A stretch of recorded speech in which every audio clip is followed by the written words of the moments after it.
കർത്താവിൻ്റെ ധന്യമായ നാമം വാഴ്ത്തപ്പെടുമാറാകട്ടെ. അനുഗ്രഹീതമായ ഈ നല്ല സായം സന്ധ്യയ്ക്കായി ദൈവത്തെ സ്തുതിക്കുന്നു, സ്തോത്രം ചെയ്യുന്നു. കർമ്മേൽ മീഡിയ മിഷന്റെ ആഭിമുഖ്യത്തിൽ നടത്തപ്പെടുന്ന ഈ ലൈവ് ശുശ്രൂഷ ദീർഘദിനങ്ങളായി അനേക കർത്താവിൻ്റെ ദാസന്മാർ അനേക ഭാഷകളിലൂടെ കർത്താവിൻ്റെ വചനം സംസാരിച്ചു കൊണ്ടിരിക്കുന്നുവല്ലോ.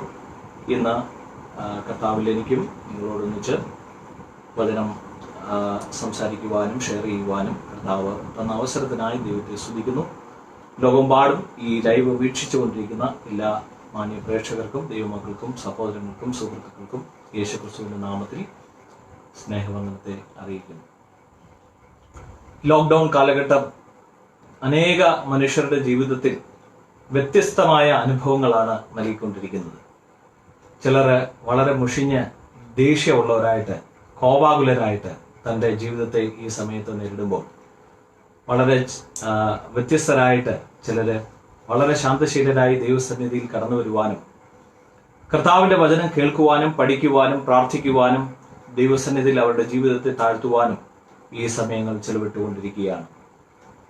കർത്താവിൻ്റെ രക്തത്താൽ വീണ്ടെടുക്കപ്പെട്ട ദൈവത്തിൻ്റെ മക്കൾ ലോകത്തിന്റെ വിവിധ ഭാഗങ്ങളിൽ അവരുടെ ജീവിതത്തിലും ദൈവസന്നിധി തന്നെത്താൻ താഴ്ത്തുവാനും പ്രാർത്ഥിക്കുവാനും ദൈവവചനത്തിന്റെ കണ്ണാടിയിൽ തന്റെ ജീവിതത്തെ നോക്കുവാനും ഈ അവസരങ്ങൾ വിനിയോഗിച്ചുകൊണ്ടിരിക്കുന്നു എന്നുള്ളത് വളരെ സന്തോഷകരമായ കാര്യമാണ്. എൻ്റെ ഹിന്ദി പ്രേക്ഷകരും ഈ ലൈവ് ശുശ്രൂഷ കാണുന്നുണ്ട്. അതുകൊണ്ട് തീർച്ചയായും ചില കാര്യങ്ങൾ ഞാൻ ഹിന്ദിയിലും പറയുവാൻ ആഗ്രഹിക്കുന്നു. परमेश्वर के बहुमूल्य नाम की महिमा हो। इस श्रेष्ठ वक्त के लिए प्रभु को हम धन्यवाद करते हैं। दुनिया भर में इस प्रभु के वचन को स्वीकारने वाला, सुनने वाला तमाम श्रोतागण को यीशु मसीह के श्रेष्ठ नाम से हमारा सलाम करते हैं। कर्मेल मीडिया विशन के द्वारा इस कार्य को प्रस्तुत करने के लिए हमारे भाई लोग के हृदय के अंदर जो आग्रह आया उसको हम सराहते हैं।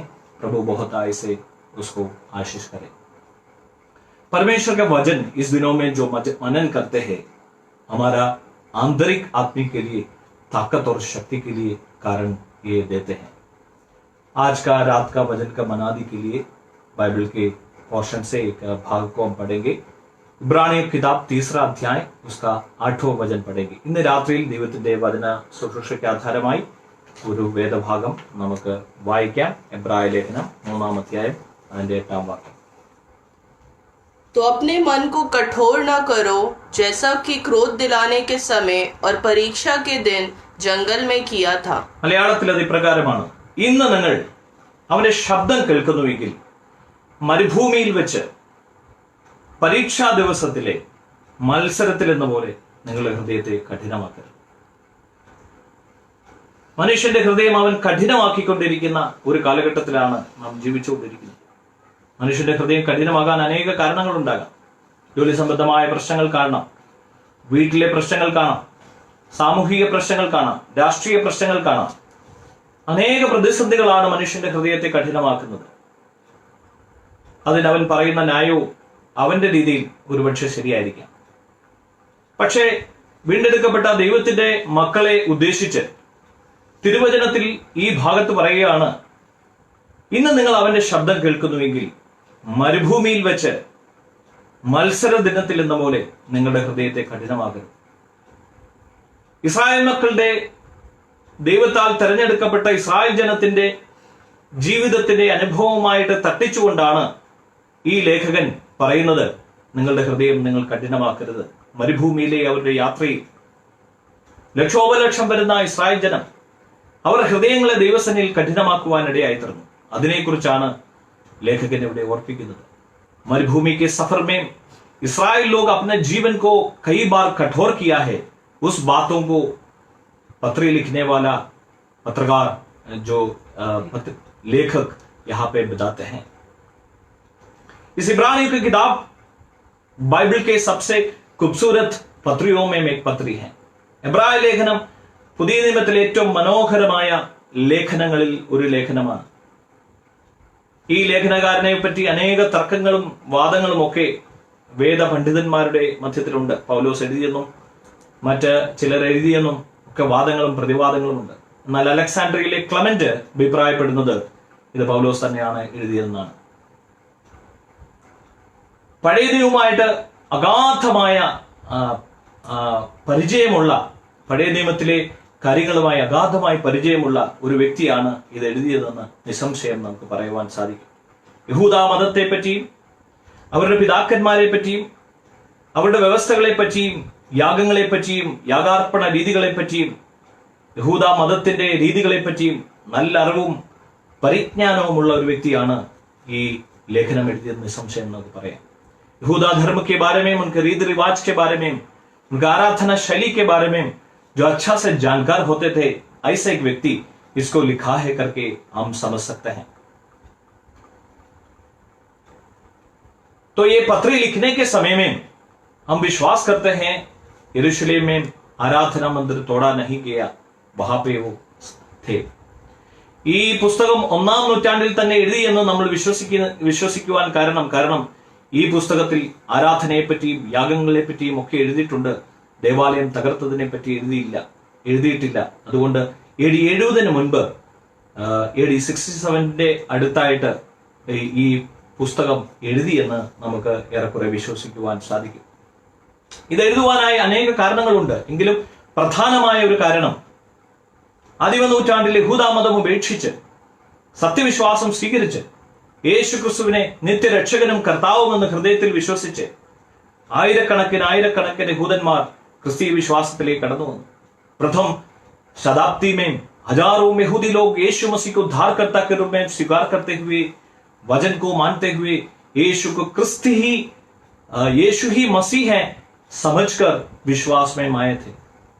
लेकिन उनके जीवन के बदलाव मौसम में, परेशानियों के बीच में, क्लेशों के बीच में, परीक्षाओं के बीच में, अविश्वासों के बीच में कई सारे लोग पीछे हट के प्रभु के उपस्थिति से चले गए. कुछ लोग कगार में चले गए.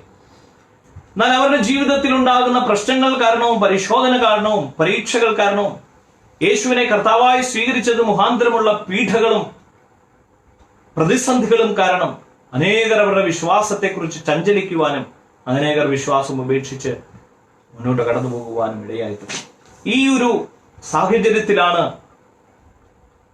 ഈ ലേഖകൻ ഈ ലേഖനം എഴുതുവാനിടയായിത്തീർന്നത്. അവിടെ ലേഖകൻ ഉയർത്തിപ്പിടിക്കുന്ന ഒരു കാര്യമുണ്ട്. നിങ്ങൾ പ്രാപിച്ച ഈ ക്രിസ്തു, അവന്റെ വിശ്വാസം ശ്രേഷ്ഠമാണെന്ന് താൻ ഓർപ്പിക്കുകയാണ്. ഈ ക്ലേശങ്ങളിലൂടെ കടന്നുപോയ യഹൂദന്മാർ ചിലരെങ്കിലും വിശ്വസിച്ചു, ഇതിലോ എത്രയോ ശ്രേഷ്ഠമായിരുന്നു ഞങ്ങളുടെ പഴയ യഹൂദി വിശ്വാസം. യേശു ക്രിസ്തുവിനേക്കാൾ എത്രയോ ശ്രേഷ്ഠരായിരുന്നു ഞങ്ങളുടെ ഫോർഫാദേഴ്സ്, അല്ലെങ്കിൽ ഞങ്ങളുടെ വിശ്വാസത്തിന്റെ ഹീറോസ്. അവരിലേക്ക് അവരുടെ കണ്ണുകൾ ആകുവാനിടയായിത്തീർന്നു. ഈ കൊറോണ കാലഘട്ടത്തിൽ അനേകർ ചോദിക്കുന്ന ഒരു ചോദ്യമുണ്ട്: നിങ്ങളുടെ ദൈവം എവിടെ? നിങ്ങളുടെ ദൈവം മരിച്ചുപോയോ? നിങ്ങളുടെ വിശ്വാസം എന്താണ്? നിങ്ങളുടെ ദൈവം ഉണ്ടെങ്കിൽ ഈ പ്രവൃത്തി എന്താണ് ചെയ്യാത്തത്? സങ്കീർത്തനത്തിൽ പറയുന്നു, ദൈവത്തിന്റെ മക്കളെ, നമ്മുടെ ദൈവം സ്വർഗത്തിലുണ്ട്, അവന്റെ ഇഷ്ടമൊക്കെയും അവൻ നിവർത്തിക്കുന്നു. നമ്മുടെ ദൈവം പ്രവർത്തിക്കുന്ന ദൈവമാണ്. അവൻ മിണ്ടാതെ ഉറങ്ങി തൂങ്ങി ഒരു കോർണറിൽ ഇരിക്കുന്ന ദൈവമല്ല. ഈ കൊറോണ കാലഘട്ടത്തിനും പിന്നിലും ദൈവത്തിനൊരു ഉദ്ദേശമുണ്ട്. മനുഷ്യന്റെ സയൻസിനോ അവന്റെ ബുദ്ധിക്കോ ശക്തിക്കോ അവനെ തടുക്കുവാനോ അവന്റെ ബുദ്ധി കൊണ്ട് ചെയ്യുവാൻ കഴിയാത്ത അനേക കാര്യങ്ങൾ ചെയ്തെടുക്കുവാൻ ദൈവത്തിന് സാധിക്കുമെന്ന്, ദൈവത്താൽ മാത്രം എല്ലാ കാര്യങ്ങളും സാധിക്കുമെന്നും ദൈവത്തിന്റെ സർവാധിപത്യത്തെ ദൈവത്തെ വെളിപ്പെടുത്തുന്ന ഒരു അവസരമാണ് ഈ കൊറോണയുടെ കാലഘട്ടം. ഇങ്ങനെ ചഞ്ചലിച്ചു നിൽക്കുന്ന എബ്രായ വിശ്വാസത്തിൽ നിന്ന് കടന്നു വന്ന വിശ്വാസികളോട് ഈ ലേഖകൻ പറയുകയാണ്, നാം സ്വീകരിച്ചു പറയുന്ന അപ്പോസ്തലനും മഹാപുരോഹിതനുമായ യേശുവിനെ ശ്രദ്ധിച്ചു നോക്കുവിൻ, അവൻ തന്നെ നമ്മുടെ ദൈവമെന്ന് ആവർത്തിച്ച് ഈ ലേഖനത്തിലൂടെ പറയുകയാണ്. അതിനായി താൻ 1-ാം അധ്യായത്തിലൂടെ പറയുകയാണ്, യേശു ക്രിസ്തു സ്വർഗദൂതന്മാരെക്കാൾ ശ്രേഷ്ഠൻ. विश्वास में कमजोर होके खड़े होने वाला उस विश्वासियों को, इब्रानी विश्वासियों को लेखक बताते हैं, तुम्हारे सारे सोच से परे हैं मसीह, वो परमेश्वर का क्रिस्त है, वो सच में परमेश्वर है करके बताते हुए इस पत्री को आगे बढ़ा रहा है. 1-ാം അധ്യായത്തിൽ പറയുന്നു, യേശു ക്രിസ്തു സ്വർഗദൂതന്മാരെക്കാൾ ശ്രേഷ്ഠൻ. ദൈവസന്നിധിയിൽ ആരാധനയ്ക്ക് വേണ്ടി ദൈവം നിയമിച്ചാക്കിയ സ്വർഗദൂതന്മാരെക്കാൾ യേശു ശ്രേഷ്ഠനാണ്.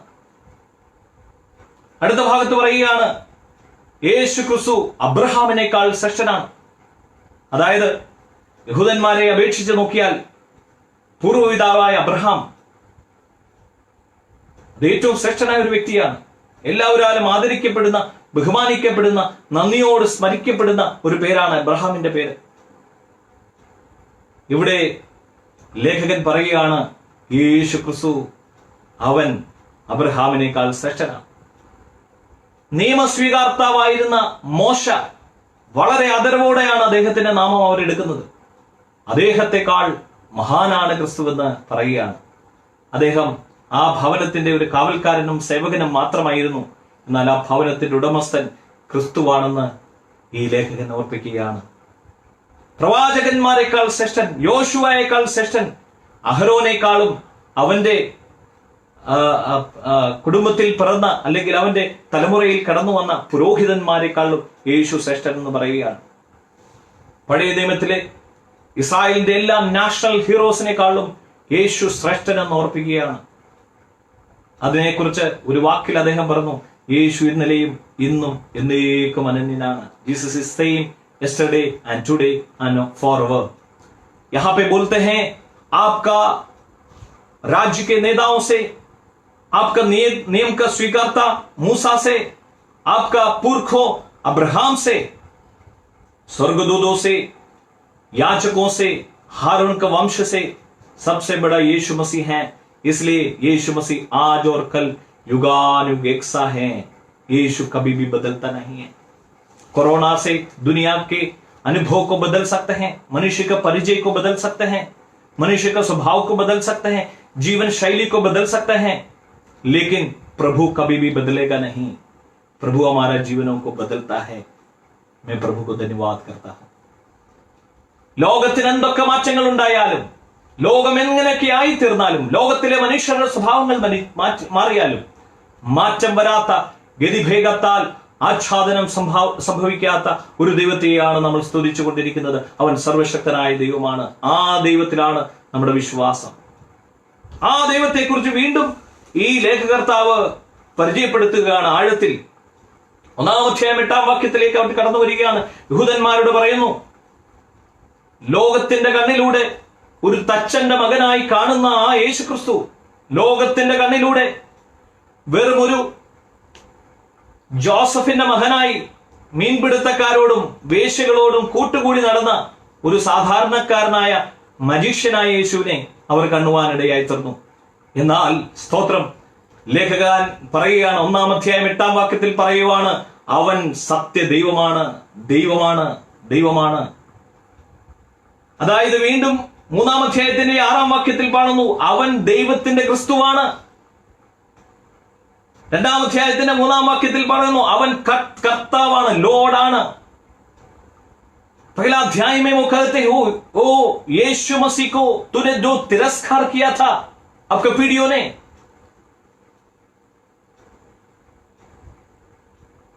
नीच और तुच्छ जानकर तिरस्कार किया हुआ उस मसीह, बाइबल बताती है, पहला अध्याय के 8वें वचन में बताते हैं, वो परमेश्वर है, वो परमेश्वर के क्रिस्त हैं, वो प्रभु हैं. 8वां अध्याय के 6वां वचन बताते हैं, वो मध्यस्थ हैं परमेश्वर और मनुष्य का. पहला अध्याय के 2रा वचन में बताते हैं, वो परमेश्वर के पुत्र हैं. 13 अध्याय के 20वें वचन में बताते हैं, वो श्रेष्ठ चरवाहा है.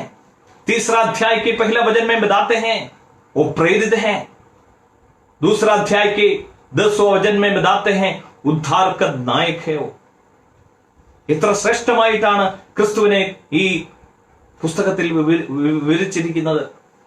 1-ാം അധ്യായത്തിന്റെ 8-ാം വാക്യം ദൈവമായും, 3-ാം അധ്യായത്തിന്റെ 6-ാം വാക്യത്തിൽ ക്രിസ്തുവായും, 2-ാം അധ്യായത്തിന്റെ 3-ാം വാക്യത്തിൽ കർത്താവായും, 8-ാം അധ്യായത്തിന്റെ 6-ാം വാക്യത്തിൽ മധ്യസ്ഥനായും, 1-ാം അധ്യായത്തിന്റെ 2-ാം വാക്യത്തിൽ ദൈവപുത്രനായും, 13-ാം അധ്യായത്തിന്റെ 20-ാം വാക്യത്തിൽ അവൻ ശ്രേഷ്ഠ ഇടയനായും, 3-ാം അധ്യായത്തിന്റെ 1-ാം വാക്യത്തിൽ ശ്രേഷ്ഠ അപ്പോസ്തലനായും, രക്ഷാനായകനായും 2-ാം അധ്യായത്തിന്റെ 10-ാം വാക്യത്തിലും 12:2 വിവരിക്കുകയാണ്. ഒരു കൂട്ടർ തള്ളിപ്പറഞ്ഞു പോകുന്നു, ഒരു കൂട്ടർ ഉപേക്ഷിക്കുവാൻ കരാറിലെത്തി നിൽക്കുന്നു. വിശ്വാസത്യാഗം നടന്നുകൊണ്ടിരിക്കുന്ന ഒരു കാലഘട്ടത്തിൽ നാം ജീവിക്കുമ്പോൾ, വിശ്വാസം ചോദ്യം ചെയ്തുകൊണ്ടിരിക്കുന്ന ഒരു കാലഘട്ടത്തിൽ ജീവിച്ചിരിക്കുമ്പോൾ, വിശ്വാസികളെ, ദൈവത്തിന്റെ വചനം നമ്മെ ഓർപ്പിക്കുന്നു, ക്രിസ്തു ആരിലും ശ്രേഷ്ഠനാണ്, ക്രിസ്തു ആരിലും ഉന്നതനാണ്, ക്രിസ്തുവിന് തുല്യനായി മറ്റൊരുവനില്ല. ക്രിസ്തുവിനെ കുറിച്ച് എന്താണ് നിങ്ങൾ ചിന്തിക്കുന്നത്? കർത്താവായ യേശു ക്രിസ്തു ഈ ചോദ്യം ഒരിക്കൽ തന്റെ ശിഷ്യന്മാരോട് ചോദിക്കുവാനിടയായി തീർന്നു. പല ഉത്തരങ്ങളായിരുന്നു അവർക്കുണ്ടാകുവാനിടയായി തീർന്നത് യേശു ആരാണെന്നതിനെ കുറിച്ച്. പക്ഷെ പത്രോസ് പറയുവാനിടയായി തീർന്നു, യേശു ജീവനുള്ള ദൈവത്തിന്റെ പുത്രനായ ക്രിസ്തുവാണെന്ന് പറയുവാനിടയായി തീർന്നു. यीशु मसीह जब जीवित हैं, उस समय उन्होंने पूछा, कौन है मसीह? लोग यीशु के बारे में क्या कहते हैं? अलग अलग योजना सब लोग ने प्रकट किया. तो पत्रोस ने कहा, तू जीवित परमेश्वर का एकलौता पुत्र मसीह है. ഈ സന്ധ്യാസമയം എത്ര പേർ കർത്താവായ യേശു ക്രിസ്തുവിനെ രക്ഷകനും കർത്താവും ദൈവമായിട്ട് വിശ്വസിക്കുന്നു? ഗതിഭേദത്താൽ ആച്ഛാദനം സംഭവിക്കാത്ത ശക്തനായ കരുത്തുറ്റ ഒരു ദൈവത്തെയാണ് നാം സേവിക്കുന്നത്. ഈ ദൈവം എന്തിനാണ് ഈ തച്ചന്റെ മകനായി ലോകത്തിന്റെ അപമാനങ്ങളൊക്കെ, ലോകത്തിന്റെ കാഴ്ചപ്പാടിൽ തച്ചന്റെ മകനായി, ലോകത്തിന്റെ കാഴ്ചപ്പാടിൽ അപമാനം പേറി ഈ ഭൂമിയിൽ എന്തിനാണ് ജനിച്ചത്? അതും ലേഖകൻ ഓർമ്മിപ്പിക്കുകയാണ്. രണ്ടാം അധ്യായം വായിച്ചു മുന്നോട്ട് വരുമ്പോൾ 14-ാം വാക്യത്തിൽ അദ്ദേഹം പറയുകയാണ്, മക്കൾ ജഡരക്തങ്ങളോട് കൂടിയവരായോണ്ട് അവനും അവരെ പോലെ ജഡരക്തങ്ങളോട് കൂടിയവരായി മരണത്തിന്റെ അധികാരിയായ പിശാചിനെ തന്റെ മരണത്താൽ നീക്കി ജീവപര്യന്തം മരണഭീതിയിൽ അടിമകളായിരുന്ന മനുഷ്യകുലത്തെ രക്ഷിച്ചു. ആദാമ്യ പാപത്തിന്റെ പരിണിത ഫലമായി ജീവപര്യന്തം മരണഭീതിയിൽ കഴിയുന്ന ഒരു മനുഷ്യരെ ക്രിസ്തു തന്റെ മരണത്താൽ രക്ഷിക്കുവാനിടയായി തീർന്നു. കൊറോണയുടെ മരണഭീതിയിൽ ആ ലോകമല്ല. ആയിരക്കണക്കിന് ശവപ്പെട്ടികളാണ് ഒരു ദിവസം നിർമ്മിച്ചുകൊണ്ടിരിക്കുന്നത്. മനുഷ്യൻ മരിക്കാൻ ഭയപ്പെടുന്നു, മനുഷ്യൻ ജീവിക്കാൻ ആഗ്രഹിക്കുന്നു. എന്നാൽ ക്രിസ്തുവിനെ ലേഖകൻ പരിചയപ്പെടുത്തുന്നു, മരണത്തെ ജയിച്ചെഴുന്നേറ്റവനാണ് ക്രിസ്തു. മരണഭീതിയിലായിരിക്കുന്നവരെ തന്റെ മരണത്താൽ വിടുവിച്ചവനാണ് ക്രിസ്തു. മരണത്തിന്റെ അധികാരിയായിരുന്ന പിശാചിനെ കാൽവറിയിൽ ആയുധവർഗം വെപ്പിച്ചവനാണ് ക്രിസ്തു. ഇന്ന് ഈ ക്രിസ്തുവിൽ വിശ്വസിക്കുന്നവരെ, ക്രിസ്തുവിൽ വിശ്വസിക്കാത്ത ആരെങ്കിലും എന്നെ കേൾക്കുന്നുണ്ടെങ്കിൽ തീർച്ചയായും നിങ്ങളോടൊരു ശുഭ സന്ദേശം പറയുന്നു. ഈ കർത്താവായ യേശു ക്രിസ്തുവിൽ ഇന്ന് രാത്രി ഈ സമയം നിങ്ങൾ വിശ്വസിക്കൂ. മരണഭയത്തിൽ നിന്ന് കർത്താവ് നിങ്ങളെ വിടുതൽ നൽകും. എന്താണ് വിശ്വസിക്കേണ്ടത്?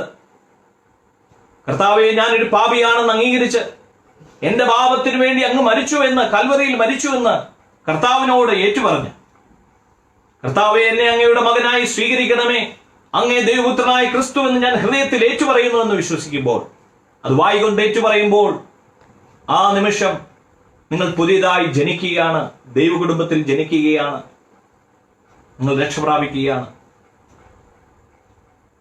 വീണ്ടും ജനനം പ്രാപിച്ച് സ്നാനപ്പെട്ട് ക്രിസ്തുവിൽ ജീവിക്കുന്നു എന്ന് അവകാശപ്പെടുന്ന ആരെങ്കിലും ഇന്ന് മരണഭീതിയിൽ ജീവിക്കുന്നുണ്ടെങ്കിൽ ഈ വചനത്തിൽ വിശ്വസിക്കുക. ഒരു ക്രിസ്ത്യാനിക്ക് മരണമില്ല, ഒരിക്കലേ മരണമുള്ളൂ. പാപസംബന്ധമായി നാം മരിച്ചു. ഇന്ന് നാം ക്രിസ്തുവിൽ മറഞ്ഞിരിക്കുകയാണ്. ഇനി നമുക്കൊരു ഉറക്കമേ ഉള്ളൂ. അത് കടന്നുപോകും. വേഗം ആ ഉറക്കം കടന്നുപോകും. ആ ക്രിസ്തുവിൽ നാം ഉറങ്ങും. സ്തോത്രം. ദാനിയേലിനോട് പറഞ്ഞ, നീയോ ദാനിയേലേ പോയി വിശ്രമിച്ചു കൊള്ളുക.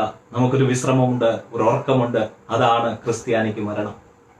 അത് കൊറോണയാകട്ടെ, മറ്റു രോഗമാകട്ടെ, എന്തായിക്കോട്ടെ, ക്രിസ്ത്യാനിക്ക് മരണം ഒരു ഉറക്കമാണ്. ക്രിസ്ത്യാനിക്ക് മരണം ഒരു വിശ്രമമാണ്. കർത്താവ് മധ്യാകാശത്തിൽ വെളിപ്പെടുമ്പോൾ ക്രിസ്തുവിൽ മറഞ്ഞിരിക്കുന്ന വ്യക്തികളുടെ പ്രാണനുകൾ രൂപാന്തരം പ്രാപിച്ച് മധ്യാകാശത്തിൽ വെളിപ്പെടുവാൻ ഇടയായിത്തീരും. ഞാൻ കർത്താവിനെ ആനന്ദം കൊണ്ട് സ്തുതിക്കുകയാണ്. ഇവിടെ പറയും, ഇതുകൊണ്ടാണ് യേശു ക്രിസ്തു മനുഷ്യനായത്. മനുഷ്യന്റെ പാപങ്ങൾക്ക് വേണ്ടി, അവന്റെ പാപമോചനം നൽകുവാനാണ് സൃഷ്ടിതാവായ കർത്താവ് സ്വയം മനുഷ്യരൂപത്തിൽ ഈ ലോകത്തിലേക്ക് കടന്നു വന്ന് കന്യകയിൽ ജനിച്ച്, പരിശുദ്ധാത്മാ നിറവിൽ ജനിച്ച്, ആത്മനിറവിൽ ജീവിച്ച്, ആത്മനിറവിൽ ശുശ്രൂഷിച്ച്, ആത്മാവിൽ സ്തോത്രം തന്റെ ജീവിതത്തെ ദൈവത്തിന്റെ സന്നിധിയിൽ ഏൽപ്പിച്ചു കൊടുത്ത് മരണശേഷം പരിശുദ്ധാത്മാ നിറവിൽ ഉയർത്തെഴുന്നേറ്റ് ഇന്നും യേശു ജീവിക്കുന്നു. യേശു ജീവനുള്ള ദൈവമാണെന്ന് ഇത് ഓർപ്പിക്കുന്നു. എന്നാൽ ഇന്ന് അനേക വ്യക്തികൾ ക്രിസ്ത്യാനികളെന്ന് അവകാശപ്പെട്ടിട്ടും ഈ ക്രിസ്തുവിന്റെ രക്ഷയുടെ പൂർണ്ണതയിൽ ജീവിക്കുന്നില്ല. അതുകൊണ്ട് പൗലോസ് അപ്പോസ്തലൻ ഒരു ചോദ്യം ചോദിക്കുകയാണ്. 2-ാം അധ്യായത്തിന്റെ 4-ാം വാക്യത്തിൽ ഒരു ചോദ്യം ചോദിക്കുകയാണ്. ഹിന്ദിയിൽ ഒന്ന് വായിച്ചു കേൾപ്പിക്കുവാൻ ആഗ്രഹിക്കുന്നു. ब्रानी 2:4। और साथ ही परमेश्वर भी अपनी इच्छा के अनुसार चिन्हों और अद्भुत कामों और नाना प्रकार के सामर्थ्य के कामों और पवित्र आत्मा के वरदानों के बांटने के द्वारा इसकी गवाही देता है। वहां पे बताते हैं इतना बड़े उद्धार को, 3रा वचन में हिंदी में, मलयालम में 14 वचन में है, 3 में पढ़ी। तो हम लोग ऐसे बड़े उद्धार से निश्चिंत रहकर कैसे बच सकते हैं? इतने बड़े उद्धार को निश्चिंत रहेगा तो आने वाला उस परमेश्वर के शिक्षा से कैसे बच सकेगा? സർവശക്തനായ ദൈവം മനുഷ്യനായി ഭൂമിയിൽ കടന്നു വന്ന മനുഷ്യന്റെ പാപത്തിനു വേണ്ടി മരിച്ചുയർത്ത് ഇന്നും ജീവിക്കുന്നവനായി സ്വർഗത്തിൽ ജീവിക്കുമ്പോൾ തന്നിൽ വിശ്വസിക്കുന്നവർക്ക് സൗജന്യമായി ഈ രക്ഷദാനമായി കൊടുത്തിരിക്കുമ്പോൾ ഈ രക്ഷയെക്കുറിച്ച് ബൈബിൾ പരിചയപ്പെടുത്തുന്നു.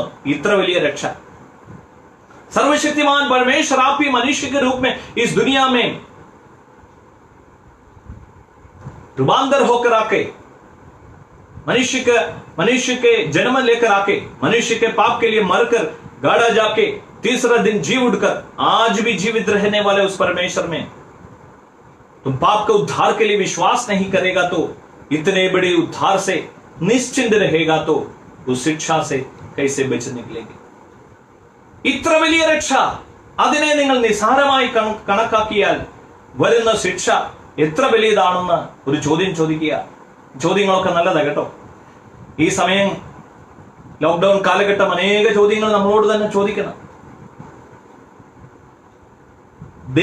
ദൈവമായ കർത്താവ് മനുഷ്യനോട് ചോദിച്ച അനേക ചോദ്യങ്ങളുണ്ട്. ഉൽപ്പത്തിയിൽ ആദമിനോട് ചോദിച്ചു, ആദമേ നീ എവിടെയാണ്? ആദമിന്റെ മകനോട് ചോദിച്ചു, നിന്റെ സഹോദരൻ എവിടെയാണ്? ഇന്നും ദൈവം മനുഷ്യനോട് ചോദിച്ചുകൊണ്ടിരിക്കുകയാണ് അനേക ചോദ്യങ്ങൾ. ഈ ചോദ്യങ്ങളൊക്കെ നമ്മുടെ ജീവിതത്തെ മനസ്സിലാക്കുന്ന ചോദ്യങ്ങളായി തീരട്ടെ. അനേക ചോദ്യങ്ങൾ നമ്മളോട് ചോദിക്കട്ടെ. ഞാൻ ക്രിസ്തുവിൽ നിന്ന് എവിടെയാണ്? എഫേസ്യ ലേഖനം പറയുന്നു, പാപത്തിന്റെ 2-ാം അധ്യായം 1-ാം വാക്യത്തിൽ കാണുന്നു, പാപസംബന്ധമായ മരിച്ച നമ്മളെ ക്രിസ്തുവിൽ അവൻ ഉയർപ്പിച്ച് സ്വർഗസ്ഥലങ്ങളിൽ നമ്മളെ ഇരുത്തി എന്നാണ് എഫേസ്യ ലേഖനക്കാരൻ പറയുന്നത്. സ്വർഗീയ അനുഭവങ്ങളിൽ ജീവിക്കുന്ന വിശ്വാസി എവിടെയാണെന്നുള്ള ഒരു ചോദ്യം നമ്മെ തന്നെ ചോദിക്കുന്ന ഒരു നല്ല കാര്യമാണ്. ഇവിടെ പറയുകയാണ്, ഇത്ര വലിയ രക്ഷയെ ഗണ്യമാക്കിയാൽ നിങ്ങൾ എങ്ങനെ തെറ്റിയൊഴിയുമെന്ന് ചോദിക്കുക. ഇത്ര വലിയ രക്ഷയുടെ വാഗ്ദാനം ജീവിതത്തിൽ പ്രാപിച്ചിട്ടും ആ വാഗ്ദാനത്തെ തച്ചുടച്ചുകൊണ്ട് ജീവിച്ച ഒരു സമൂഹത്തെ കുറിച്ച് ഒരു എക്സാമ്പിൾ ആയിട്ട് പൗലോസ് പറയുകയാണ്, ലേഖകൻ പറയുകയാണ്. നമ്മുടെ ജീവിതത്തിന്റെ മുൻപിൽ അനേക മനുഷ്യരെ നമ്മൾ ദൈനംദിന ജീവിതത്തിൽ കാണുന്നു. 2 കാര്യങ്ങളായി ഈ മനുഷ്യരിൽ നിന്ന് നമുക്ക് ചിന്തിക്കാനുള്ളത്. ഒന്ന്, ഇവരെ പോലാകണം, അല്ലെങ്കിൽ ഇവരെ പോലാകരുത്. ഇവരെ പോലെ ഒന്ന് ഉദ്ദേശിച്ച് അവരുടെ നല്ല സ്വഭാവങ്ങൾ എടുക്കണം, അല്ലെങ്കിൽ ഈ സ്വഭാവങ്ങൾ ജീവിതത്തിൽ എടുക്കരുത്. ഇങ്ങനെയുള്ള 2 മനുഷ്യരെ നമുക്ക് ലോകത്തിൽ 2 കൂട്ടരെ എന്നും കാണുവാൻ സാധിക്കും. ഈ ലേഖകൻ വളരെ സമൃദ്ധമായി ഒരു ദേശത്തിന്റെ വാഗ്ദത്തം ലഭിച്ചിട്ടും ആ ദേശത്തിന്റെ വാഗ്ദത്തം നഷ്ടപ്പെടുത്തിയ അധഭാഗ്യരായ ലക്ഷോപലക്ഷം മനുഷ്യരെ കുറിച്ച് പറയുകയാണ്.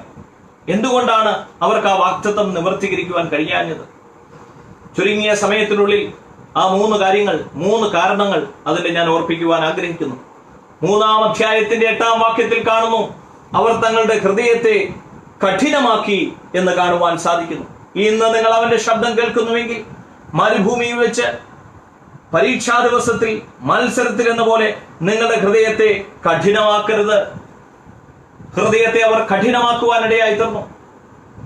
ദൈവശബ്ദം കാതുകളിൽ കേട്ടിട്ടും സത്യദൈവത്തെ മനസ്സിലാക്കിയിട്ടും ജീവിതത്തെ അവർ കഠിനമാക്കിക്കൊണ്ടേയിരിക്കുവാനിടയായി തീർന്നു. ദൈവിക പദ്ധതികൾക്ക്, ദൈവത്തിന്റെ പ്രവൃത്തി മനുഷ്യ ജീവിതത്തിൽ ഇന്നും തടസ്സം നിൽക്കുന്ന വലിയൊരു കാരണം മനുഷ്യന്റെ ഹൃദയകാഠിന്യമാണ്. ഭൂമിയിലെ ആദ്യത്തെ യാഗത്തിലേക്ക് നമുക്കൊന്ന് കടന്നു പോകാം. 2 സഹോദരങ്ങൾ ഒന്നിച്ച് യാഗം കഴിക്കുവാനായി കടന്നുപോയി. ഹബേലും കയീനും. ഒരുവനിലും അവന്റെ യാഗത്തിലും ദൈവം പ്രസാദിച്ചു, മറ്റൊരുവനിലും അവന്റെ യാഗത്തിലും ദൈവം പ്രസാദിച്ചില്ല. ആരാധന കഴിഞ്ഞ് ഇറങ്ങി വരുന്ന ഈ 2 സഹോദരങ്ങളിൽ ഒരുവനോട് ദൈവം സംസാരിച്ചതൊന്നും ഓർത്തിരിക്കുന്നത് നല്ലതായിരിക്കും. അവനോട് പറയാണ്, കുഞ്ഞെ, പാപം നിന്റെ വാതുക്കൽ കിടക്കുന്നു, അതിന്റെ ആശ നിന്നോടാണ്. സ്തോത്രം. നീ അതിൽ നിന്ന് രക്ഷ പ്രാപിക്കണമെന്ന് ദൈവം അവനോട് പറയുകയാണ്. ഉൽപ്പത്തി പുസ്തകം 4-ാം അധ്യായത്തിൽ 5 മുതലുള്ള വാക്യങ്ങളില പാപം നിന്റെ വാതിക്കൽ കിടക്കുന്നു, അതിന്റെ ആശ നിന്നോടാകുന്നു. അവൻ ആ ദൈവശബ്ദം കേട്ടിട്ടും ഹൃദയത്തെ കഠിനമാക്കി വയലിലേക്ക് തന്റെ സഹോദരനെ വിളിച്ചുകൊണ്ടുപോയി കൊലപ്പെടുത്തിയതായി നമുക്ക് കാണുവാൻ സാധിക്കുന്നു. പല പ്രാവശ്യമായ ദൈവീ ശബ്ദങ്ങൾ കേട്ടിട്ടും ഹൃദയത്തെ കഠിനമാക്കി നിൽക്കുന്ന ആരെങ്കിലും എന്നെ കേൾക്കുന്നുണ്ടെങ്കിൽ ദൈവിക വാഗ്ദത്തത്തിലേക്ക് പ്രവേശിക്കുന്നതിന് തടസ്സം ഹൃദയകാഠിന്യമാണെന്ന് മറന്നുപോകരുത്. कई बार वायदा को प्राप्त करने के बावजूद भी मरुस्थल में हजारों लोग ढेर कैसे हुआ है, बाइबल बताते हैं. इसराइल जो लोगों के जीवन के नाश के प्रथम कारण वहां पे बताते हैं, उन्होंने अपना हृदय को कठोर किया. जैसे कयीन परमेश्वर के वाणी सुनने के बावजूद भी अपना भाई को नाश किया. ബൈബിളിൽ പറയുന്ന മറ്റൊരു കഥാപാത്രമാണ്, നമുക്ക് എല്ലാവർക്കും പരിചയമുള്ള ഒരു കഥാപാത്രമാണ് ഫറവോൻ. ദൈവത്തിന്റെ അനേക അത്ഭുതങ്ങളെ കണ്ടിട്ടും അദ്ദേഹം തന്റെ ഹൃദയത്തെ കാഠിന്യമാക്കി. അദ്ദേഹത്തിന്റെ മരണം ചെങ്കടലിലാണ് നടന്നത് നമുക്കറിയാം. ഒരു തമാശയായിട്ട് പറഞ്ഞു കഴിഞ്ഞാൽ ഫറവോൻ ചെങ്കടലിൽ മരിച്ചുവെങ്കിലും അദ്ദേഹത്തിന്റെ ഹൃദയം ഇസ്രായേൽ മക്കൾക്ക് കൊടുത്തിട്ടാണ് അദ്ദേഹം മരിച്ചത്. കാരണം പിന്നീടുള്ള മരുഭൂമി യാത്രയിലെല്ലാം അവർ ആ ഹൃദയവുമായി സഞ്ചരിക്കുവാൻ ഇടയായി തീർന്നു എന്ന് മനസ്സിലാക്കുവാൻ കഴിയും. ഫറവോനിൽ നിന്ന് ഒരു പാഠം അവർ പഠിച്ചു. ഇങ്ങനെയാകാം. എന്നെ കേൾക്കുന്ന ദൈവത്തിന്റെ മക്കളെ, ഈ ഓൺലൈനായി നിങ്ങൾ ശ്രദ്ധിക്കുമ്പോൾ ഇന്ന് രാത്രി നിങ്ങളുടെ ജീവിതത്തെ ഒന്ന് നിങ്ങൾ ശോധന ചെയ്തേ. ദൈവത്തിന്റെ വാഗ്ദത്തം പ്രാപിക്കുന്ന തടസ്സമായി ഇന്ന് നിങ്ങൾ അവരുടെ ശബ്ദം കേൾക്കുന്നുവെങ്കിൽ മരുഭൂമിയിൽ ദൈവത്തെ പരീക്ഷിച്ചതുപോലെ ഹൃദയം കഠിനമാക്കരുത്. അവിടെ മുതൽ അനേക പ്രാവശ്യങ്ങൾ ദൈവത്തെ അവർ പരീക്ഷിക്കുവാനിടയായി തീർന്നു. മന്ന തരുവാൻ കഴിവുള്ള ദൈവം ഇറച്ചി തരാൻ കഴിയില്ലേ, വെള്ളം തരാൻ കഴിവില്ലേ, ഓരോ സ്ഥലത്തും ദൈവത്തെ പരീക്ഷിക്കുവാൻ ടെംപ്റ്റ് ചെയ്യുവാൻ ഇടയായി തീർന്നു. കഠിന ഹൃദയങ്ങളെ നമുക്കൊന്ന് ഒഴിവാക്കാം. ഫറവോന്റെ ഹൃദയത്തെ നമുക്ക് ചെങ്കടലിൽ ഉപേക്ഷിക്കാം. നിർമ്മല ഹൃദയമുള്ളവരായി നമുക്ക് മുന്നോട്ട് യാത്ര ചെയ്യാം. 2-ാമത്തെ ഹൃദയത്തെ കുറിച്ച് 3-ാം അധ്യായം 10-ാം വാക്യത്തിൽ കാണുന്നു. അതിങ്ങനെയാണ് കാണുന്നത്: അതുകൊണ്ട് എനിക്ക് ആ തലമുറയോട് നീരസമുണ്ടായി.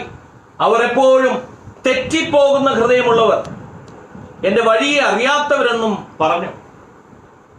എന്റെ വഴിയെ അറിയാത്തവർ, അല്ലെങ്കിൽ എന്റെ വഴിയെ അറിയാൻ ആഗ്രഹമില്ലാത്തവർ, തെറ്റിപ്പോകുന്ന ഹൃദയമുള്ളവർ. दूसरा हिंदी बाइबल में वहां पे ऐसा पढ़ते हैं, इस कारण मैं उस समय के लोगों से क्रोधित रहा और कहा, इनके मन सदा भटकते रहते हैं और इन्होंने मेरे मार्गों को नहीं पहचाना. परमेश्वर को मार्ग को ना पहचानने वाला, दिल फटकते रहने वाले लोग, पहचाना नहीं, ऐसा नहीं.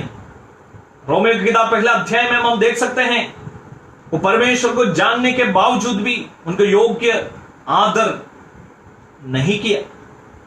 റോമാലേഖനം 1-ാം അധ്യായത്തിൽ കാണുന്ന അവർ ദൈവത്തെ അറിഞ്ഞിരുന്നു, അവർക്ക് ദൈവത്തെ അറിയാം. പക്ഷേ ദൈവത്തിന് യോഗ്യമായ ആരാധനയോ മഹത്വമോ കരയറ്റുവാൻ അവർ ആഗ്രഹിച്ചില്ല. വിശ്വാസ സമൂഹത്തിൽ ഇന്ന് അനേക മനുഷ്യർ ഇങ്ങനെയുണ്ട്. അവരുടെ ജീവിതത്തിൽ ദൈവത്തിന്റെ സത്യത്തെക്കുറിച്ച് അറിയാമെങ്കിലും തെറ്റിപ്പോകുന്ന ഹൃദയമുള്ളവർ. ഇങ്ങനെയുള്ള ചില കഥാപാത്രങ്ങൾ ബൈബിളിലുണ്ട്. കഥാപാത്രങ്ങൾ ഉദ്ദേശിച്ചത് ഭാവനയിലുള്ള കഥാപാത്രമല്ല, ജീവിച്ച മനുഷ്യരാണ്. ഒരു മനുഷ്യനെ കാണുന്നു, ഒരു ഊണിന് ജ്യേഷ്ഠാവകാശം വിറ്റുകളഞ്ഞ ഏശാവ് അഭക്തൻ എന്നാണ് അദ്ദേഹത്തെ കുറിച്ച് എബ്രായലേഖനക്കാരൻ പറയുന്നത്. ദൈവം തനിക്ക് കൊടുത്ത പ്രൊവിൻസസുകൾ, അധികാരങ്ങൾ, അവകാശങ്ങൾ മനസ്സിലാക്കാതെ തന്റെ ജീവിതത്തിന്റെ നല്ല ദിനങ്ങളെ സ്വന്തം കൈയാൽ നശിപ്പിച്ച മനുഷ്യർ, പച്ചപ്പ് തെരഞ്ഞ് വാക്തത്വം നഷ്ടപ്പെടുത്തിയ ലോത്തിനെ കുറിച്ചും കാണുവാൻ സാധിക്കുന്നു. പണം കണ്ട് കണ്ണ് മഞ്ഞളിച്ച വഴിതെറ്റിപ്പോയ യൂദാസ് ഇസ്കറിയോത്തെ കാണുവാൻ സാധിക്കുന്നു. ഇവരെല്ലാം ഈ വകുപ്പിലുള്ളവരാണ്. തെറ്റിപ്പോകുന്ന ഹൃദയമുള്ളവർ, സ്ഥിരതയില്ലാത്തവർ, ഫ്ലയബിൾ. പിൽഗ്രിം പ്രോഗ്രസ് എന്ന ജോൺ ബനിയന്റെ പ്രസിദ്ധമായ പുസ്തകത്തിൽ ഒരു കഥാപാത്രമുണ്ട്, ഫ്ലയബിൾ. എപ്പോഴും സ്തോത്രം തിന്നി നടക്കുന്ന ഒരു സ്വഭാവമുള്ള മനുഷ്യർ, വിശ്വാസത്തിൽ സ്ഥിരതയില്ലാത്ത വ്യക്തി. വഴിയരികിൽ വിതയ്ക്കുന്നവൻ വിതയ്ക്കുവാൻ പുറപ്പെട്ടു. ചിലത് വഴിയരികെ വീണു, വഴിയരികെ വീണത് ചവിട്ടിക്കളഞ്ഞു. ചിലരുടെ ഹൃദയത്തിൽ വീഴുന്ന വചനങ്ങൾ ചവിട്ടിക്കളയുക. ചില വചനങ്ങൾ മുള്ളിനിടയിൽ വീണു. ഈ ലോകത്തിന്റെ ചിന്തകളും ധനത്തിന്റെ ചിന്തകളും അതിനെ ഞെരിച്ചു കളയുകയാണ്. ചിലത് പാറസ്ഥലത്ത് വീണു, വേരില്ലാത്തതിനായി, ക്രിസ്തുവുമായി ബന്ധമില്ലാത്തതിനായി നഷ്ടപ്പെട്ടു പോയി. ഇന്ന് രാത്രികാലം ആരെങ്കിലും ഈ വചനം കേൾക്കുന്നവർ തങ്ങളുടെ ഹൃദയങ്ങളെ തെറ്റിപ്പോകുന്ന അനുഭവത്തിൽ നിലനിർത്തുന്നുണ്ടെങ്കിൽ ഇന്ന് രാത്രിയിൽ നമുക്കൊന്ന് മടങ്ങി വരുവാൻ നമ്മളെ തന്നെ ദൈവസന്നിധിയിൽ നമുക്കൊന്ന് ഏൽപ്പിക്കാം. മൂന്നാമത്തെ ഹൃദയത്തെ കുറിച്ച് കാണുന്നു 3:12. അവിടെ കാണുന്നത് അവിശ്വാസമുള്ള ദുഷ്ടഹൃദയം. സഹോദരന്മാരെ, ജീവനുള്ള ദൈവത്തെ ത്യജിച്ചു കളയാതിരിക്കേണ്ടതിന് അവിശ്വാസമുള്ള ദുഷ്ടഹൃദയം നിങ്ങൾക്ക് ആർക്കും ഉണ്ടാകാതിരിപ്പൻ നോക്കുവീൻ എന്ന് കാണുന്നു.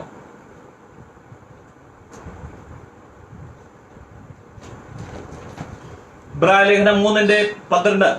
हे भाइयों, चौकस रहो कि तुम में ऐसा बुरा और अविश्वासी मन ना हो जो तुम्हें जीवित परमेश्वर से दूर हटा ले जाए. ഇവിടെ കാണുന്നു अविश्वासी और बुरे मन. परमेश्वर के विश्वास, जीवित परमेश्वर के विश्वास से हमें दूर में लेके जाने वाला. कई साल के पहले, ഒത്തിരി വർഷങ്ങൾക്ക് മുൻപ് ഒരു സംഭവ കഥ കേട്ടിട്ടുണ്ട്. നയാഗ്ര വെള്ളച്ചാട്ടത്തിന്റെ മുകളിലൂടെ ഒരു മനുഷ്യൻ അഭ്യാസ പ്രകടനങ്ങൾ നടത്തിക്കൊണ്ടിരിക്കുകയായിരുന്നു. ഒരു വശത്തു നിന്ന് മറ്റൊരു വശത്തെ കയറ് കെട്ടി അഭ്യാസ പ്രകടനം നടത്തിയ താൻ അതിലൂടെ ഒന്ന് നടന്നു. ആൾക്കാരെ കൈയടിച്ചു.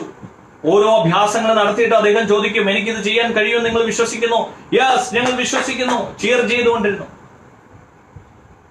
അദ്ദേഹത്തിന്റെ അവസാന ഐറ്റത്തിന് മുമ്പ് അദ്ദേഹം ചോദിച്ചു, അടുത്ത ഐറ്റം ഞാൻ ചെയ്യുമെന്ന് വിശ്വസിക്കുന്നു എങ്കിൽ നിങ്ങളുടെ ഒരു കുഞ്ഞിനെ തരിക, ഞാനതിനെ തോളിലിരുത്തി ഈ നയാഗ്ര വെള്ളച്ചാട്ടത്തിന് കുറുകെ നടക്കുവാൻ ആഗ്രഹിക്കുന്നു. സദസ്സ് ശാന്തമായി, ആരും തന്നെ കൊടുത്തില്ല. നീ അത്ഭുതം ചെയ്യുമെന്ന് വിശ്വസിക്കുന്നു, പക്ഷെ എനിക്ക് വേണ്ടി ചെയ്യുമെന്ന് ഞാൻ വിശ്വസിക്കുന്നില്ല. അനേക വിശ്വാസങ്ങളെ കുറിച്ച് ലോകത്തിൽ കാണുന്നു. അല്പവിശ്വാസം, അധിക വിശ്വാസം, കടുകുമണിയോളം വിശ്വാസം, അനേക വിശ്വാസങ്ങളെ കുറിച്ച് പറയുന്നു. പക്ഷെ ഈ പറയുന്ന വിശ്വാസം ആ വിശ്വാസമല്ല. വിശുദ്ധന്മാർക്ക് ഒരിക്കലായി ഭരമേൽപ്പിച്ചിരിക്കുന്ന വിശ്വാസം. വിശ്വാസത്തിന്റെ ആഴത്തെ കുറിച്ച് പഠിക്കുമ്പോൾ 2 കാര്യം പറയുന്നു. ഒന്ന്, ദൈവം നമ്മളിൽ വെച്ചിരിക്കുന്ന വിശ്വാസം, നാം ദൈവത്തിൽ വെച്ചിരിക്കുന്ന വിശ്വാസം. കർത്താവിന്റെ ആത്മരക്ഷകനാണ്. എന്തൊക്കെ പ്രതിസന്ധികളിലും കർത്താവ് എനിക്ക് തുണയുണ്ടെന്ന് ഞാൻ വിശ്വസിക്കുന്ന വിശ്വാസം എന്റെ ആത്മരക്ഷയുടെ വിശ്വാസമാണ്. അവൻ എന്റെ രക്ഷകനാണ്, അവൻ എന്റെ ഉദ്ധാരകനാണ്. ആ ദിവസം വരെ കാക്കുവാൻ ശക്തനെന്ന് ഞാൻ ഉറച്ചുമിരിക്കുന്നു. അത് ഞാൻ ദൈവത്തിൽ വെച്ചിരിക്കുന്ന വിശ്വാസമാണ്. ദൈവം എന്നിൽ ഒരു വിശ്വാസം വെച്ചിട്ടുണ്ട്. ഞാൻ മരിച്ച ക്രിസ്തുവിൽ മറഞ്ഞിരിക്കുന്നു. ഞാനൊരു ദൈവത്തിന്റെ മകനായി ഈ ലോകത്തിൽ ജീവിക്കണം. കർത്താവിന്റെ കണ്ണുകളിലൂടെ ഞാൻ ലോകത്തെ കാണുന്നു. കർത്താവിന്റെ കരങ്ങളിലൂടെ ഞാൻ ലോകത്തിൽ പ്രവൃത്തി ചെയ്യുന്നു. കർത്താവിനായി ഞാൻ ലോകത്തിൽ വിശ്വസിക്കുന്നു. ഇതാണ് ദൈവം എന്നിൽ വെച്ചിരിക്കുന്ന വിശ്വാസം. ഒറ്റ വാക്കിൽ പറഞ്ഞാൽ, ദൈവത്തിന്റെ ആത്മാവിന്റെ ജീവനുള്ള മന്ദിരമായി, ദൈവത്തിന്റെ ആത്മാവിനാൽ നടത്തപ്പെടുന്ന ഒരു വ്യക്തിയായി, വചനത്തിന് അധിഷ്ഠിതമായി ഞാൻ ഈ ലോകത്തിൽ ജീവിക്കുന്നു. ഞാൻ ക്രിസ്തുവിലും ക്രിസ്തു എന്നിലുമായിരിക്കുക. ക്രിസ്തുവിനെയും എന്നെയും ഒരിക്കലും മാറ്റുവാൻ പറ്റാത്ത ഒരു അനുഭവത്തിലുള്ള ജീവിതത്തിനാണ് ക്രിസ്തീയ വിശ്വാസം എന്ന് പറയുന്നത്. അത് രണ്ട് ഭാഗങ്ങളിലൂടെ ബന്ധപ്പെട്ടിരിക്കുന്ന ഒരു വിശ്വാസമാണ്. ടു വേ റിലേഷനാണ്. ദൈവം എന്നിലും ഞാൻ ദൈവത്തിലും വെച്ചിരിക്കുന്ന വിശ്വാസം. ഇന്ന് അനേകരിൽ കണ്ടുവരുന്ന വിശ്വാസം എന്തെങ്കിലും ദൈവത്തിൽ നിന്ന് പ്രാപിക്കണം, അത്ഭുതം പ്രാപിക്കണം, വിടുതൽ പ്രാപിക്കണം, സൗഖ്യം പ്രാപിക്കണം, അതിനുള്ള വിശ്വാസമാണ്. യേശുവിന്റെ രക്ഷകൻ എന്നുള്ള വിശ്വാസം. ഇതെന്റെ മകനാണ്, ഇവൻ എന്റെ ആജ്ഞാനുവർത്തിയായി എന്റെ സ്വഭാവം അനുസരിച്ച് ഈ ലോകത്തിൽ ജീവിക്കും എന്നുള്ള വിശ്വാസം. യോബിൽ ദൈവം വെച്ചിരിക്കുന്ന വിശ്വാസം. എന്റെ ദാസനായ യോബിന്റെ മേൽ നീ ദൃഷ്ടി വെച്ചുവോ? ഈ മൂന്ന് പ്രശ്നങ്ങളാണ് ലേഖകൻ വിവരിച്ച് കാണിക്കുന്നത് അവരുടെ പരാജയത്തിന് കാരണമായി തീർന്നത്. എന്റെ വാക്കുകൾക്ക് ഞാൻ വേഗം വിരാമം കുറിക്കട്ടെ. ഇതിന്റെ പരിഹാരവും അദ്ദേഹം നിർദ്ദേശിക്കുന്നുണ്ട്. ഒന്നാം പരിഹാരം എബ്രായ ലേഖനം 3-ാം അധ്യായം 14-ാം വാക്യത്തിൽ കാണുന്നു. നിങ്ങൾ ആദ്യ വിശ്വാസത്തിൽ അവസാനം വരെ മുറുകെ പിടിച്ചാൽ ക്രിസ്തുവിൽ പങ്കാളികളാവും. इस्राएल लोगों के 3 पराजय के बारे में बताया. पहले उनके हृदय उन्होंने कठोर किया, दूसरा फिसलते हुए हृदय, तीसरा अविश्वास और दुष्ट हृदय. उसका परिहार के रूप में बाइबल में बताते हैं, इब्रानी 3:14 में बताते हैं, पहलौटा विश्वास में अंत तक थामे रहेगा तो तुम मसीह का सहभागी होगा. ആദ്യ വിശ്വാസത്തിൽ അന്ത്യം വരെ പിടിച്ചു നിന്നാൽ നിങ്ങൾ ക്രിസ്തുവിന്റെ പങ്കാളികളാവും. ക്രിസ്തുവിന്റെ പങ്കാളികളായി ഈ ലോകത്തിൽ ജീവിക്കുവാനാണ് ദൈവം നമ്മളെ വിളിച്ചിരിക്കുന്നത്. പങ്കാളിത്തത്തിൽ കർത്താവിന് ശാരീരികമായി ലോകത്തിൽ വന്ന് ചെയ്യുവാൻ കഴിയാത്ത കാര്യങ്ങൾ അവന്റെ ശരീരമായ സഭയുടെ അംഗങ്ങളാകുന്ന നമ്മൾ പൂർത്തീകരിക്കുവാൻ ദൈവം ആഗ്രഹിക്കുന്നു. വീണ്ടും ജനിച്ച സമയം മുതൽ ആ വിശ്വാസം ദൈവം നമ്മളിൽ അർപ്പിച്ചതാണ്. അത് അന്ത്യം വരെ നമുക്ക് കാത്തു സൂക്ഷിക്കേണ്ടതുണ്ട്. യോഹന്നാൻ എഴുതിയ സുവിശേഷം 17-ാം അധ്യായം 4-ാം വാക്യത്തിൽ യേശു ക്രിസ്തു താൻ ഇപ്രകാരം പറഞ്ഞു, പിതാവേ, ഞാൻ ഭൂമിയിൽ നിന്റെ നാമത്തെ മഹത്വപ്പെടുത്തി നീ എനിക്ക് ചെയ്യാൻ തന്ന പ്രവർത്തികളെ ഞാൻ തികച്ചുമിരിക്കുന്നു എന്ന് പറയുന്നു. എബ്രായ ലേഖനക്കാരൻ പറയുന്നു, ക്രൂശ് വരെ, ഫിലിപ്പിയ ലേഖനത്തിൽ കാണുന്നു, ക്രൂശ് വരെ അവൻ അനുസരണമുള്ളവനായിരുന്നു, അവന്റെ പ്രവർത്തികളെ തികച്ചു. ആദ്യ വിശ്വാസം അവസാനം വരെ മുറുകെ പിടിക്കുക. പൗലോസ് പറയുന്നു, ഞാൻ നല്ലപോലെ പൊരുതു, ഓട്ടം തികച്ചു, വിശ്വാസം കാത്തു. തന്നിൽ ദൈവം ഏൽപ്പിച്ചിരുന്ന വിശ്വാസത്തെ താൻ കാത്തു. വ്യക്തികളോട് സുവിശേഷം പറഞ്ഞു, സമൂഹങ്ങളെ താൻ നേടി. കർത്താവിന്റെ വചനം ആരോടും മറച്ചുവെക്കാതെ സധൈര്യം താൻ പറയുവാനിടയായി തീർന്നു. വെളിച്ചമില്ലാത്ത ലോകത്തിൽ കർത്താവിന്റെ വെളിച്ചമായി ദൈവത്തിന്റെ സ്നേഹവും സ്വാതന്ത്ര്യവും സമാധാനവും നിത്യരക്ഷയും വെളിപ്പെടുത്തുവാൻ സ്വർഗരാജ്യത്തിന്റെ താക്കോൽ പ്രാപിച്ചവരാണ് നാം. ആ വിശ്വാസം അന്ത്യം വരെ നാം കാത്തുകൊള്ളണം. നാം കർത്താവിന്റെ മക്കളാണെന്നുള്ള ബോധത്തിൽ ഈ ലോകത്തിൽ വെളിച്ചമായി ജീവിക്കണം. നമ്മുടെ ജീവിതത്തിന്റെ ആക്ഷൻസ് ആൻഡ് റിയാക്ഷൻസ് ദൈവത്തിന്റെ സ്വഭാവത്തിന് കളങ്കലേൽപ്പിക്കുന്നു എന്ന ചിന്തയിൽ നാം ഈ ലോകത്തിൽ ജീവിക്കുവാനിടയായി തീരട്ടെ. ഒന്ന്, ആദ്യ വിശ്വാസം അന്ത്യം വരെ പിടിച്ചുകൊണ്ടിരുന്നാൽ നിങ്ങൾ ക്രിസ്തുവിൽ പങ്കാളികളാണ്. 2 പറയുന്നു, 6-ാം അധ്യായത്തിന്റെ 15-ാം വാക്യത്തിൽ പറയുന്ന ഇങ്ങനെയാണ്, ദീർഘക്ഷമയോടെ അവർ വാഗ്ദത്തം പ്രാപിച്ചു. വിശ്വാസം മാത്രം പോരാ, ദീർഘക്ഷമ വേണം. എന്താ ഈ ദീർഘക്ഷമ? അനേക വൈതരണികളും പ്രതിസന്ധികളും വെല്ലുവിളികളും അനേക ചലഞ്ചുകളും സാമന ചെയ്ത് വേണം നമ്മൾ അതിനെ നേരിട്ടുകൊണ്ട് വേണം നമ്മൾക്ക് ഈ ക്രിസ്തീയ ജീവിതം മുന്നോട്ട് കൊണ്ടുപോകുവാൻ. അവിടെ വളരെ ക്ഷമ നമുക്ക് ആവശ്യമുണ്ട്, ധൈര്യം നമുക്ക് ആവശ്യമുണ്ട്. അതുകൊണ്ട് വളരെ വളരെ വിലപ്പെട്ട നിങ്ങളുടെ ധൈര്യം തള്ളിക്കളയരുത്. ശദ്രക്ക്, മേശക്ക്, അബേദ്നെഗോ അവർ പറഞ്ഞു, ഈ ദൈവം ഞങ്ങളെ വിടുവിച്ചാലും വിടുവിച്ചില്ലെങ്കിലും ഞങ്ങൾ ഈ ദൈവത്തിന് വേണ്ടി ജീവിക്കും.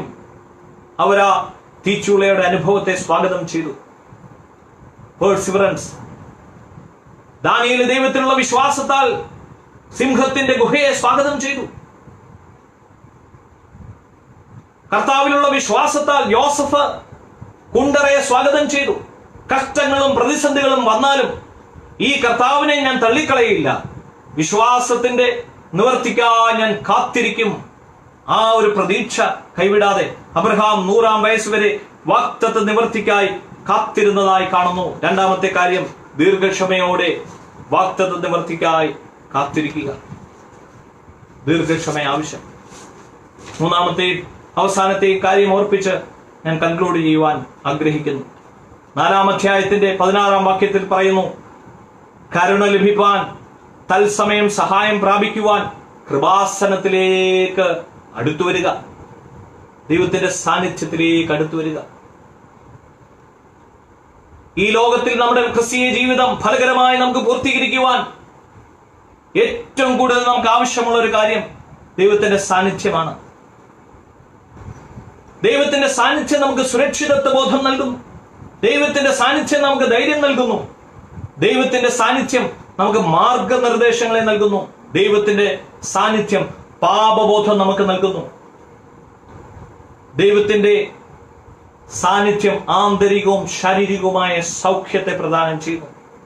ദൈവത്തിന്റെ സാന്നിധ്യം ദിവ്യ സന്തോഷവും സമാധാനവും ഹൃദയത്തിൽ നൽകുന്നു. ദൈവത്തിന്റെ സാന്നിധ്യത്തിൽ ഇന്ന് നമുക്ക് ജീവിക്കാം. ഈ 3 ഹൃദയങ്ങൾ നമ്മുടെ ഹൃദയത്തെയാണ് കാണിക്കുന്നത്. വിതയ്ക്കുവാൻ പോയ 3 സ്ഥലങ്ങൾ മറക്കരുത്. വിത്ത് വീണ 3 സ്ഥലങ്ങൾ മറക്കരുത്. വഴിയരികെ, മുള്ളുള്ള സ്ഥലത്ത്, പാറയുള്ള സ്ഥലത്ത്, ഇത് 3 ഹൃദയങ്ങളെ കാണിക്കുന്നത്. നിങ്ങൾ ഏത് ഹൃദയവുമായിട്ടാണ് ഈ വചനം കേൾക്കുന്നത്? പരിശുദ്ധാത്മാവ് ദൈവത്തിന്റെ വചനത്തിലൂടെ ഇന്ന് രാത്രി നമ്മളോട് സംസാരിക്കുകയാണ്. 3 പ്രതിവിധികൾ. 1, ആദ്യ വിശ്വാസം. ദൈവം നമ്മളെ ഏൽപ്പിച്ചിരിക്കുന്ന ഒരു വിശ്വാസമുണ്ട്, കാക്കുവാൻ ആ ബോധത്തിൽ അവസാനം വരെ ജീവിക്കുക. 2, ദീർഘക്ഷമയോടെ പ്രതിസന്ധികൾ വന്നാലും കർത്താവിലുള്ള വിശ്വാസം അചഞ്ചലമാകാതെ അന്ത്യം വരെ കാത്തു സൂക്ഷിക്കുക. 3, കൃപാസനത്തോടെ സാന്നിധ്യത്തോട് അടുത്തു വരിക. മോശ ഒരിക്കൽ ദൈവത്തോട് പറഞ്ഞു, കർത്താവേ, നിന്റെ സാന്നിധ്യമില്ലെങ്കിൽ എന്നെ നീ പുറപ്പെടുവിക്കരുത്. എന്നെ കേൾക്കുന്ന ആരെങ്കിലും ജീവിതത്തിൽ പ്രയാസങ്ങളും പ്രതിസന്ധികളും ഇന്ന് രാത്രികാലമായിരിക്കുന്നുണ്ടെങ്കിൽ ഞാൻ നിങ്ങൾക്ക് വേണ്ടി പ്രാർത്ഥിക്കുവാൻ ആഗ്രഹിക്കുന്നു. നിങ്ങളുടെ വിശ്വാസം പതറിപ്പോകരുത്. മരണത്തിന് മുമ്പിലും പതറിപ്പോയ ഒരു വിശ്വാസമല്ല ക്രിസ്തീയ വിശ്വാസം. മരണത്തെ ജയിച്ച ഇന്നും ജീവിക്കുന്ന ഒരു വിശ്വാസമാണ് ക്രിസ്തീയ വിശ്വാസം. കല്ലറയ്ക്ക് മുൻപിൽ അടഞ്ഞുപോയ ഒരു വിശ്വാസമല്ല ക്രിസ്തീയ വിശ്വാസം. കല്ലറയ്ക്കപ്പുറം ഇന്നും ജീവിക്കുന്ന ഒരു വിശ്വാസമാണ് ക്രിസ്തീയ വിശ്വാസം. ഹനോക്കിന്റെ ജീവിതത്തെക്കുറിച്ച്, ആ ശ്രേഷ്ഠകരവും ചുരുക്കവുമായ ജീവിതത്തെക്കുറിച്ച് ബൈബിളിൽ വളരെ സുന്ദര ലിപികളിൽ എഴുതപ്പെട്ട ഒരു വചനമുണ്ട്. അതിപ്രകാരമാണ്, ഹനോക്ക് എടുത്തുകൊള്ളുന്നതിന് മുൻപേ അവൻ ദൈവത്തെ പ്രസാദിപ്പിച്ചു എന്ന് സാക്ഷ്യം പ്രാപിച്ചു. ഒരുപക്ഷെ സഹോദര സഹോദരി, നിന്നെ കുറിച്ച് നിന്റെ പാസ്റ്റർ സാക്ഷി പറഞ്ഞിരിക്കും, നിന്റെ ഭർത്താവോ ഭാര്യയോ സാക്ഷി പറഞ്ഞിരിക്കും. ദൈവത്തിന്റെ സാക്ഷ്യം നമുക്ക് ആവശ്യമുണ്ട്. മറ്റുള്ളവരുടെ മുൻപിൽ നാം ജീവിക്കുന്ന ജീവിതമല്ല യഥാർത്ഥ ജീവിതം. ദൈവത്താൽ സാക്ഷ്യം പ്രാപിക്കുന്ന ഒരു ജീവിതം. ഹാനോക്ക് അത് പ്രാപിക്കുവാനിടയായി. ഇതാ, ഇന്ന് നമ്മുടെ ജീവിതത്തെ വചനത്തിന് മുൻപാകെ നമുക്കൊന്ന് ഏൽപ്പിച്ചു കൊടുക്കാം. ഇവിടെ കാണുന്നു ജീവിതം ഒന്ന് മാത്രം. ഈ ജീവിതം കർത്താവിനായി നമുക്ക് സമർപ്പിക്കാം. ഇബ്രായ ലേഖനക്കാരൻ പറയുന്നു, എല്ലാം കർത്താവ്. വിശ്വാസത്തിന്റെ നായകനും പൂർത്തി വരുത്തുന്നവനുമായ യേശുവിനെ നമുക്ക് നോക്കാം. ആ നായകനായ ക്രിസ്തുവിനെ നമുക്ക് നോക്കാം. ക്രിസ്തുവിനായി നമുക്ക് ജീവിക്കാം. ക്രിസ്തുവിൽ നമുക്ക് ജീവിക്കാം. ക്രിസ്തുവിന്റെ മഹത്വത്തിനായി നമുക്ക് ജീവിക്കാം. ഈ വചനങ്ങളാൽ ദൈവം നമ്മെ സഹായിക്കട്ടെ. മറക്കരുത്, ഇന്ന് നിങ്ങൾ അവന്റെ ശബ്ദം കേൾക്കുന്നുവെങ്കിൽ മരുഭൂമിയിൽ വെച്ച് പരീക്ഷാ ദിവസത്തിൽ മത്സരത്തിൽ എന്ന പോലെ നിങ്ങളുടെ ഹൃദയം കഠിനമാക്കരുത്. आज तुम्हारा हृदय को कठोर मत करो. इस वजह से हमारे हृदय के अंदर पाप की कुछ बात है तो, जीवन में कुछ कमियां आए हैं तो आज वचन के सामने हमारे जीवन को समर्पण करेंगे. आए हम सिरों को झुकाएंगे, प्रार्थना की ओर जाएंगे. പരിവിൻ നമുക്ക് പ്രാർത്ഥിക്കാം, കണ്ണുകൾ അടയ്ക്കാം, ദൈവസന്നിധിയിലേക്ക് നമ്മെ താഴ്ത്തി ഏൽപ്പിച്ചു കൊടുക്കാം. ഇന്ന് രാത്രിയിൽ ഈ വചനം നമ്മുടെ ജീവിതത്തിൽ വലിയൊരു മാറ്റത്തിന് കാരണമായി തീരട്ടെ.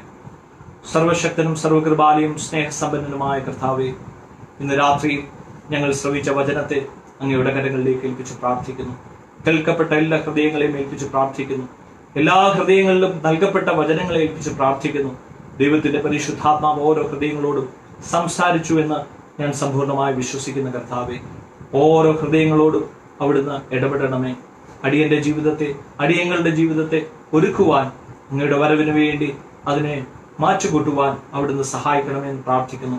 ക്രിസ്തുവിന്റെ പ്രത്യാശ ഞങ്ങളുടെ ഹൃദയത്തിൽ തരട്ടെ കർത്താവേ. കർത്താവിൽ ജീവിക്കുവാൻ, കർത്താവിൽ വളരുവാൻ, കർത്താവിന്റെ മഹത്വത്തിനായി ഞങ്ങൾ ജീവിക്കുവാൻ, കർത്താവ് ഞങ്ങളിലും ഞങ്ങൾ കർത്താവിലും ജീവിക്കുവാൻ സഹായിക്കണമേ. ലോകത്തിലെ മരണഭീതികൾ ഞങ്ങളെ കർത്താവിൽ നിന്ന് അകറ്റുവാൻ സാധിക്കുകയില്ലല്ലോ. ലോകത്തിലെ രോഗങ്ങൾ കർത്താവിൽ ഞങ്ങളെ അകറ്റുവാൻ സാധിക്കുകയില്ലല്ലോ. ലോകത്തിലെ യാതൊന്നിനും കർത്താവിൽ നിന്ന് ഞങ്ങളെ അകറ്റുവാൻ സാധിക്കത്തില്ലല്ലോ. കർത്താവെ, ആ പൗലോസ് പറഞ്ഞതുപോലെ ക്രിസ്തുവിന്റെ സ്നേഹത്തിൽ നിന്നെ ആർക്കകറ്റുവാൻ കഴിയും?